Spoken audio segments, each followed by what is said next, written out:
আমরা বিশেষ যুগটাকে কেন করেছি, এর পিছনে একটা আইনি স্বীকৃতি আছে এবং ঐতিহাসিক গুরুত্ব আছে।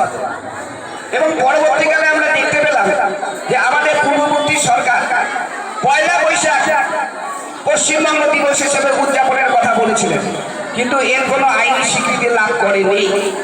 যাই হোক, এইভাবে যদি আমরা দেখতে যাই, পশ্চিমবঙ্গ দিবস ঠিক কোনটা এখনো কিন্তু আমাদের মধ্যে বিতর্ক রয়ে গেছে।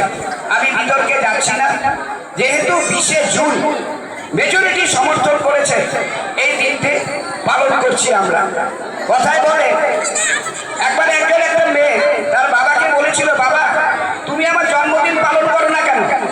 বাবা বলেছিল, তুই এমন কাজ কর যাতে মানুষ তোর জন্মদিন পালন করে। এই যে আজকে আমরা জন্মদিন পালন করছি, একটা সময় গোটা ভারতবর্ষ, গোটা পৃথিবীর বুকে পশ্চিমবঙ্গের একটা স্থান ছিল, কিন্তু আমরা ধীরে ধীরে দেখতে পাচ্ছি যে আমাদের পশ্চিমবঙ্গ অনেক পিছিয়ে যাচ্ছে।